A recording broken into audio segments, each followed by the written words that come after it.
Yaqinda yana bir janoza bo'lib qoldi. Endi dafn o'tgandan keyin ikkita odam kelib gaplashishyapti. Endi menga aytib qolishdi. Bolalarga yaxshi bo'ldi deydi.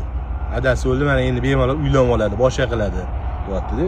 Bu adasi o'lganning nima aloqasi bor bilan turmushga kelsa, kam bu odam ichib olib, deydi, birinchi o'g'ilni kelinga tegajoli qilib, birinchi o'g'ilning turmushini buzdi. Qizi uzatildi-ku, qutuldim deb, mana shu qaytib ham kelmagan bo'lib ketdi. Endi men ukasi 30 dan oshgan deydi. Uylantiraylik desa, adamni ko'rgansizlar nima qilganini, qo'shnisilar bekitarga narsa emas, mana shunaqa ishlar qilganlar, kim menga qizini beradi deb aytayotganmish. Ona sho'rli ham mana shu nima deyish mumkin? 3 ta bolasi uchun butun umrini zahar qilib, boshqa qilib endi o'tganda, bunaqalar biza kinoda desak, hayotda ham bo'layotgan ekan. Bor ekan. Bitta ichkilik mana misol uchun ichkiligiga ruju qo'yib shu darajada tubanligiga borishlik bu qanday narsa? Siz osh pishirasiz. Shu oshni laganingizdek oshni o'zingizdan tashqari bola chaqangiz ham yeydi. Ya'ni siz pishirgan oshga bola chaqangiz ham boshi og'riydi ertaga.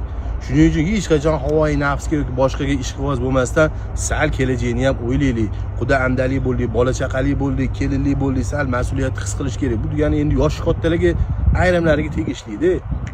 Endi mana o'ldi. Siqircha bir achini siqishsa boshqa yo'q-da qisqasi. Odam mana umr nimaga berilyapti? Mana shunaqa umrlarni ham ko'rar ekanmiz, mana ko'z ochib ekan ko'ryapmiz-da.